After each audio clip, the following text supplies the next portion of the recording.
¿qué es realmente la tasa de deformación angular? Bueno, para determinar esa tasa de deformación angular, lo que vamos a hacer es tratar de ver qué es lo que está pasando con el fluido cuando se está moviendo. Entonces, lo que voy a hacer es tratar de que visualicemos dos puntos de mi fluido en dos tiempos diferentes.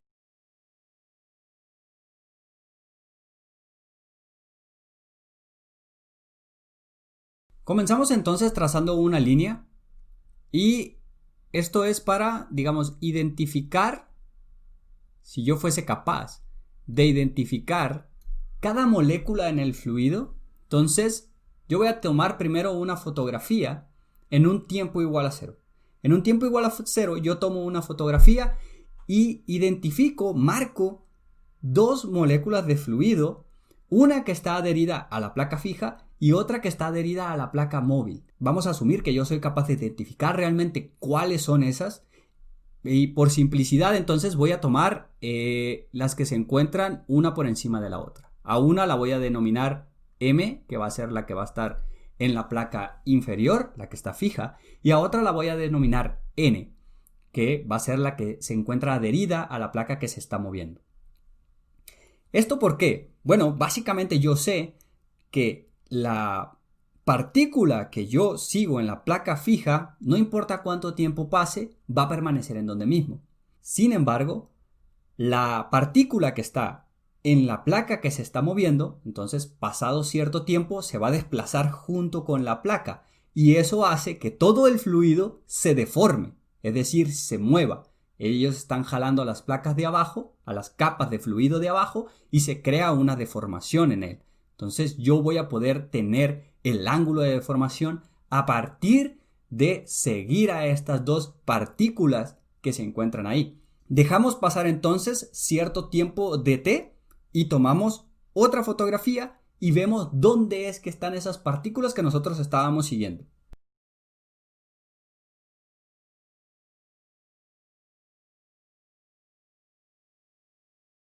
Muy bien, después de cierto tiempo t, nosotros vemos que la partícula que yo estaba siguiendo en la placa fija sigue estando donde mismo, obviamente está fija.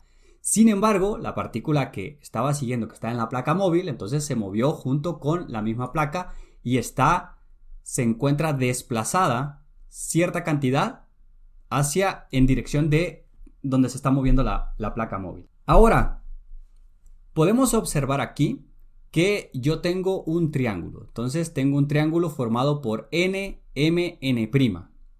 Y yo sé que la distancia NM pues es el espesor, es D. ¿Ok? Entonces ya conozco uno de los lados de ese triángulo. El otro lado, el lado que está entre N y N', este lado de aquí lo voy a denominar DA, un diferencial de desplazamiento, se movió cierta cantidad. ¿Cuánto es esa cantidad? Bueno, esa cantidad depende de dos factores. Uno de ellos es la velocidad a la que se está moviendo la placa y otro es la cantidad de tiempo que yo tardé entre mi primer fotografía y la segunda fotografía. Si la placa se mueve a la misma velocidad, a una velocidad v, pero yo tardo más tiempo en tomar la segunda fotografía, entonces DA va a crecer. Si por el contrario tomo dos fotos al mismo tiempo, es decir, una foto en un tiempo cero y otra foto en un tiempo de t, de dos sistemas, uno en el cual se mueve a una velocidad v y otro que se mueve a una velocidad 2 veces v, entonces el de 2 veces v se va a mover más, DA va a ser más grande en ese caso. Por lo tanto, yo puedo definir cuánto es DA a partir de la velocidad y cuánto tiempo pasó entre una fotografía y la otra. Entonces yo digo que el lado de A es igual a la velocidad por el diferencial de tiempo que yo tardé entre las dos fotografías. Muy bien. Sin embargo, ¿qué es lo que nos dijo Einstein? Einstein nos decía de un ángulo de deformación. Entonces, ese ángulo de deformación es precisamente el que se forma aquí. En esta parte de aquí nosotros tenemos cierto ángulo que también, o sea, es un diferencial de un ángulo beta que también, pues bueno, va a depender de cuánto tiempo es que ha pasado entre las dos fotografías. Si ha pasado más tiempo y tenemos la misma velocidad, entonces se va a abrir todavía más. Y ese ángulo de deformación yo lo puedo sacar porque yo conozco dos lados. Entonces yo puedo decir que ese diferencial de mi ángulo de deformación es aproximadamente igual a la tangente de ese ángulo beta. ¿Por qué la tangente? Porque la tangente del ángulo es cateto opuesto entre cateto adyacente. Yo sé que el cateto opuesto es de A. Yo sé que el cateto adyacente es D. No confundir este D de diferencial con este D de espesor. Pero DA yo también sé que es B por DT. Entonces tengo igual a B sobre D por DT. Y ahora, aquí era lo que les decía. Tengo yo una parte que se llama B sobre D, esta parte de aquí, que es precisamente esta que está acá. Entonces, yo puedo decir que la razón de cambio de la deformación angular es igual a la derivada de mi perfil de velocidad con respecto a y. Y esta es la expresión que nosotros estábamos buscando. ¿Por qué? Bueno, porque si nosotros regresamos a la ley de viscosidad de Newton, Newton lo que nos dijo fue: el esfuerzo cortante es proporcional a la tasa de deformación angular del fluido.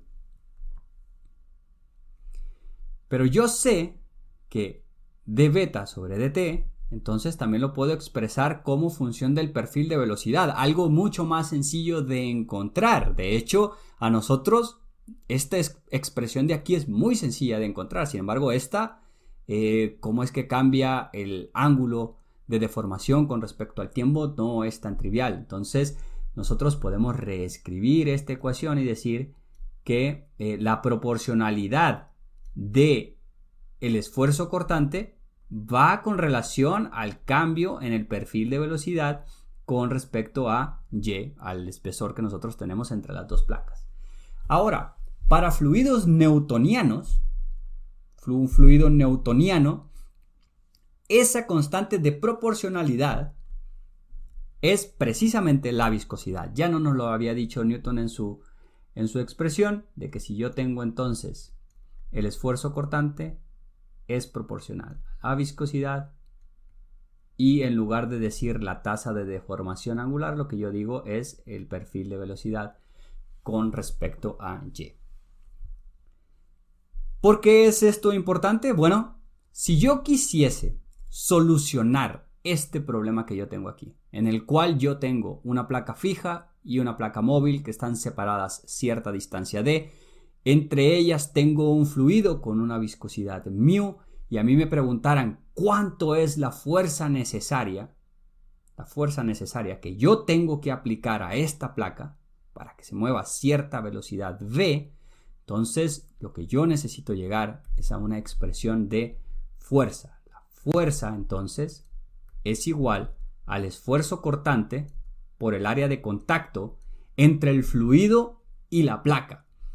Pero el esfuerzo cortante es igual a μ, la viscosidad, decimos área, du de y. ¿Ok? Esto es en general entonces la solución del problema. Sin embargo, yo tengo cierta particularidad. ¿Cuál es la particularidad? Que yo tengo un perfil de velocidad lineal. Entonces, si yo tengo un perfil de velocidad lineal, esta ecuación queda realmente sencilla. Es decir, la fuerza que yo busco es igual a la viscosidad del fluido multiplicado por el área de contacto, y dado que tengo un perfil de velocidad lineal, yo puedo cambiar este du sobre dy por v sobre d, por la velocidad que yo quiero tener mi fluido dividido entre el espesor o la distancia que hay entre las dos placas. Esta expresión entonces es particular para este problema. Sin embargo, esta expresión que nosotros tenemos aquí es la que vamos a estar utilizando cuando queramos saber cuál es la fuerza que necesitamos para un sistema en el cual nosotros estamos trabajando con fluidos que tienen cierta viscosidad. Y si podemos identificar cuál es su perfil de velocidad, simplemente toca derivarlo y encontrar entonces cuánto es la fuerza que estaríamos necesitando. Puntos a tomar en cuenta o a resaltar en esta ecuación es, hay que notar que si nosotros cambiamos de fluido, cambia su viscosidad y por lo tanto cambia el valor de la fuerza que necesitamos para mover esa placa a cierta velocidad. También dependemos de la distancia que hay entre las dos placas. Si tenemos el mismo fluido pero una placa está más cerca, entonces el valor de D va a ser más pequeño, entonces la fuerza que vamos a necesitar va a crecer, ¿no? Por lo tanto, dependemos de cuál es el fluido que nosotros tenemos y dependemos también de cuánto es la distancia que hay entre las dos placas si nosotros estamos en un ejercicio similar a este. Por otro lado, también podemos utilizar la misma expresión para determinar cuánto es la viscosidad. Podríamos despejar la viscosidad de ahí y obtener una expresión explícita para la viscosidad. En el siguiente video utilizaré estas ecuaciones para solucionar un par de problemas, uno muy similar a este y otro en el cual vamos a tener dos cilindros que son concéntricos y entre ellos hay cierto fluido que sirve como lubricante y vamos a tratar de encontrar cuál es el torque necesario para moverlo cuando tenemos cierto fluido con un valor dado de viscosidad y qué es lo que pasaría si nosotros cambiásemos el fluido y por lo tanto cambiemos la viscosidad del mismo. Pero eso será entonces en el siguiente video.